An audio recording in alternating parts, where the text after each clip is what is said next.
எல்லாம் வல்ல சித்தர் துணை அவனருளாலே அவன் தாள் வணங்கி. ஓம் நமக் சிவாய. இன்னைக்கு பதிவுல 64 சிவமூர்த்திகள்ல ஜ்வராபக்னமூர்த்தி தத்துவத்தை பத்தி தான் பார்க்க போறோம். மகாபலி சக்கரவர்த்தியின் மகன் வானாசுரன். அவனுக்கு 1000 கைகள். வானாசுரன் சிறந்த சிவபக்தனா இருக்கான். இவன் நர்மதை நதிக்கரையில சிவபெருமானையே நினைச்சு கடுமையா தவம் செய்யறான். இவனோட தவத்தை மெச்சி சிவபெருமான் அவனுக்கு காட்சியளிக்கிறார். என்ன வரம் வேணும்னு கேட்கிறாரு. உடனே வானாசுரன், எம்பெருமானே, உலகம் முழுவதையும் நான் அரசாட்சி செய்யணும், நெருப்பினால் மதில் சுவருடைய மாளிகை எனக்கு வேணும், எப்பவும் உன்னோட அருள் எனக்கு வேண்டும் அப்படின்னு 3 வரங்களை கேட்கிறான். சிவபெருமானும் அவ்வாறே ஆகட்டும்னு சொல்லி மறைஞ்சிடுறார். இறைவன் கொடுத்த அந்த வரத்தால உலகம் முழுவதையும் தன் வசம் கொண்டு வர்றான். சுப்ரதீபிகை என்ற பெண்ணை திருமணம் செஞ்சு மகிழ்ச்சியோட வாழ்றான். உசை என்ற பெண் குழந்தையும் பிறக்குது. சிறிது நாட்கள் கழித்து மீண்டும் ஒரு முறை சிவபெருமானை தரிசிக்கணும் திருக்கையிலைக்கு போறான். அங்க அவனோட 1000 கைகளாலும் குடமுழா அப்படின்ற ஒரு இசைக்கருவியை வாசிக்கிறான். மீண்டும் சிவபெருமான், உனக்கு என்ன வரம் வேணும் அப்படின்னு கேட்கிறாரு. ஐயனே, விநாயக பெருமான், முருகப்பெருமான், அம்பிகை ஆகிய மூவருடன் நீங்களும் சோனதிபுரத்தில் உள்ள என்னோட மாளிகையில என் கூட தங்கணும் அப்படின்னு கேட்கிறாரு. உடனே எம்பெருமானும் அவ்வாறே ஆகட்டும் அப்படின்னு கூறி அருள்றாரு. சிவபெருமானும் குடும்பத்தோட அவரோட மாளிகையில தங்குறாரு. வானாசுரன் தேவர்களை எல்லாம் போருக்கு இழுத்து வெற்றி பெறான். இதனால அவனுக்கு போர் வெறி ரொம்ப முத்தி போகுது. அவன் கூட போரிட இனி யாருமே இல்லை அப்படிங்கிற ஒரு நிலை வருது. அதனால அவன் சிவபெருமான் கிட்டயே என்னை எதிர்த்து நிற்கக்கூடியவர்கள் யாருமே இல்லை, அதனால ஏன் கூட நீங்க போர் செய்தருள வேண்டும், அப்போதான் என்னோட இந்த போர் வெறி அடங்கும் அப்படின்னு பணிவோட கேட்கிறான். அதை கேட்ட சிவபெருமான் புன்முறுவலோட சொல்றாரு, உன்னோட இந்த போர் வெறி தனிய கண்ணபிரான் போருக்கு வருவார் அப்படின்னு சொல்றாரு. உடனே வானாசுரனுக்கு ஒன்றும் புரியல. வானாசுரனுக்கு உசை என்ற அழகிய மகள் இருக்கால்ல, அவள் கண்ணபிரானின் மகனான அனிருத்தை கண்டு அவன் மேல அன்பு கொள்றா. இதனால வானாசுரனின் மகள் உசையும் கண்ணன் மகன் அனிருத்தும் திருமணத்துக்கு பெற்றோரிடம் சம்மதம் கேட்கிறாங்க.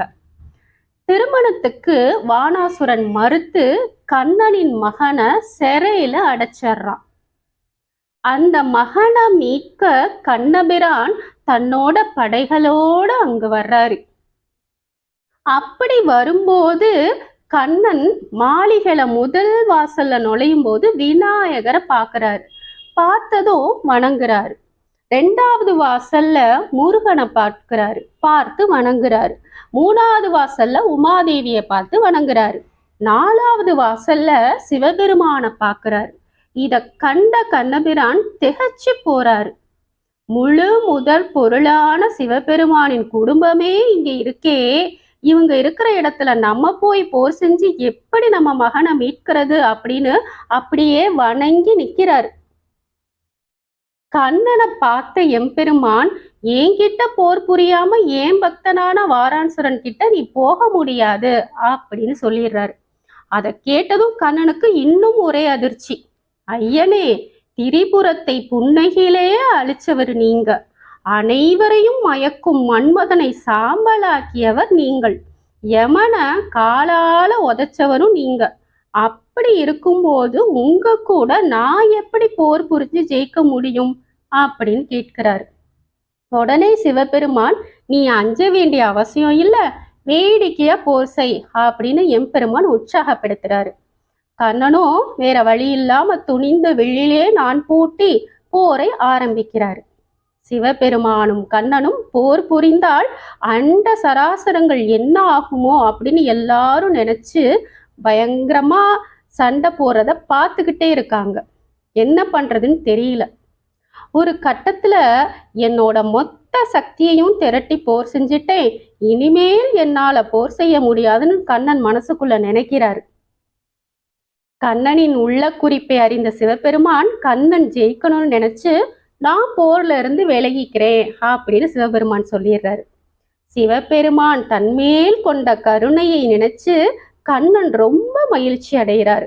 சிவபெருமானை வணங்கி வானாசுரனை தாக்குறதுக்கு புறப்படுறாரு. உடனே சிவபெருமான் அவரை பார்த்து, வானாசுரன் என்னோட தீவிரமான பக்தன், அவன் என்னை வணங்கிய அந்த 2 கரங்களை மட்டும் விட்டுட்டு மற்ற கரங்களை எல்லாம் நீ வெட்டி சாய்த்திடு அப்படின்னு சொல்லி அனுப்புறாரு. கண்ணனுக்கும் வானாசுரனுக்கும் படு பயங்கரமா போர் நடக்குது. 1000 கரங்கள்ல 2 கரங்களை விட்டுட்டு மற்ற எல்லா கரங்களையும் வெட்டி வீழ்த்துறாரு கண்ணன். இதனால வானாசுரனோட ஆணவம் அடங்குது. அப்போ என்ன வானாசுரா, உன்னோட போர் வெறி அடங்கிருச்சா அப்படின்னு சிவபெருமான் கேட்கிறாரு. மனம் மாறிய வானாசுரன் இறைவன் கிட்ட மன்னிப்பு கேட்கிறாரு. உடனே சிவன் அருளால இழந்த கைகள் எல்லாம் அவனுக்கு மீண்டும் வருது. வானாசுரன் மருமகனை விடுவிச்சு மகளுக்கு திருமணமும் செஞ்சு வைக்கிறாரு. கண்ணனுக்கும் சிவபெருமானுக்கும் போர் நடந்துச்சுல, அப்போ கண்ணன் சிவபெருமானுக்கு எதிரா சீதள ஜுரத்தினை, அதாவது காய்ச்சல் நோய் வர்றதுக்கு அந்த சீதள ஜுரம்னு சொல்லுவாங்க, அதை ஏவி இருப்பார். உடனே சிவபெருமானு ஒரு சீதள ஜுரத்தை ஏவுவார். அதன் காரணமா கண்ணன் ஏவிய சீதள ஜுரத்தின் வீரியம் குறைஞ்சிரும். கண்ணன் விடுத்த சீதள ஜுரத்தின் வீரியத்தை எம்பெருமான் குறைத்த காரணத்தால அவர் ஜ்வராபக்னமூர்த்தி அப்படின்னு அழைக்கப்படுறார். அப்படி கண்ணனின் வீரியம் குறைஞ்ச காரணத்தினாலதான் கண்ணன் சக்தியற்று போய் இனி என்னால போர் புரிய முடியாது அப்படிங்கிற நிலைமைக்கு வர்றாரு. கண்ணனிடம் சிவபெருமான் எதுக்கு வானாசுரனின் 1000 கைகள்ல 2 கைகளை மட்டும் வெட்ட வேணான்னு சொல்லியிருக்காருன்னு பார்ப்போம். வானாசுரனின் 1000 கைகளும் போர் வெறி கொண்டு ஆணவத்தோட இருக்கு. ஆனா பிறை சூடிய பெருமானை தினந்தோறும் அந்த 2 கைகளும் வணங்கியதால அந்த 2 கரங்களும் காப்பாற்றப்படுது. வாழ்க்கை என்ற சூறாவளியில நம்ம நன்மையும் செய்யறோம், தீமையும் செய்யறோம். அப்படி நம்ம செய்யற நன்மைகளிலே மிக சிறந்த நன்மை எது தெரியுமா? நம்மை படைத்த சிவபெருமானை நீங்காம இருப்பதுதான் என்பதை நம்ம உணரணும். அப்படி நம்ம உணர்ந்துட்டா தீமைகள்ல இருந்து நம்ம காப்பாற்றப்படுவோம் என்பதை உணர்த்துறதுதான் இந்த ஜ்வராபக்னமூர்த்தி தத்துவம். ஆணவம் எந்த வடிவில் இருந்தாலும் அதை வெட்டி வீழ்த்த சிவபெருமான் தயார் நிலையில் இருக்கிறார் என்பதையும் நம்ம தெரிஞ்சுக்கணும். ஜ்வராபக்னமூர்த்தி தரிசனத்தை திருசாட்டிய குடியில 7 இருக்கை என்ற கோவில்ல நம்ம பார்க்கலாம். 7 இருக்கை என்ற கோவிலின் பெயர் எப்படி வந்துச்சு அப்படின்னா, 6 ஆதாரங்களும், அதாவது நம்ம உடம்புல இருக்கிற 6 சக்கரங்கள், மூலாதாரத்துல இருந்து ஆரம்பிச்சு சுவாதிஷ்டானம், மணிபூரகம், அநாகதம், விசுத்தி, ஆகினை, சகசாரம் என்ற 6 சக்கரங்களையும் தாண்டி மேலாகிய 7வது இடமான துவாதசாந்த இருக்கையைத்தான் 7 இருக்கை அப்படின்னு சொல்றாங்க. அதனால இந்த கோவிலுக்கு 7 இருக்கை அப்படின்னு பெயர் வருது. இத கருவூர் தேவர் திருவிசை பதிகத்துல ஒவ்வொரு பாட்டுலையும் 7 இருக்கையில் இருந்த ஈசனுக்கே அப்படின்னு பாடியிருப்பாரு. இப்போ 9ஆம் திருமுறையில கருவூர் தேவர் பாடிய திருவிசை பாடலை பத்தி பார்ப்போம். செம்பொனே பவளக்குன்றமே நின்ற திசைமுகன் மால்முதற் கூட்டத்து அன்பரானவர்கள் பருகும் அமுதே அத்தனே பித்தனே உடைய சம்புவே அணுவே தானுவே சிவனே சங்கரா சாட்டிய குடியாருக்கின்பனே எங்கும் ஒளிவர நிறைந்தேள் இருக்கையில் இருந்தவாறு இயம்பே.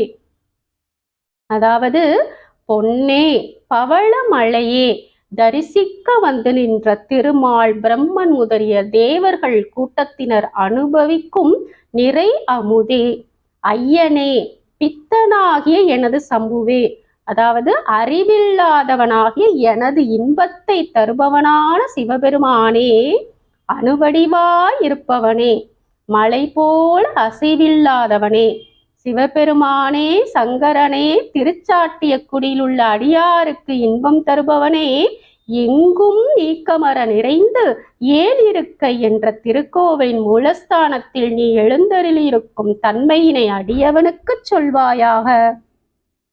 இதுதான் இந்த பாட்டோட அழகான பொருள். எனவே நாமும் திருச்சாட்டியக்குடியில் வீற்றிருக்கும் எம்பெருமானான ஜிவரபாக்னா மூர்த்தியை மனமுருக வேண்டி எல்லாம் வல்ல இறைவனின் திருவருளை பெறுவோமாக. ஓம் நம சிவாய.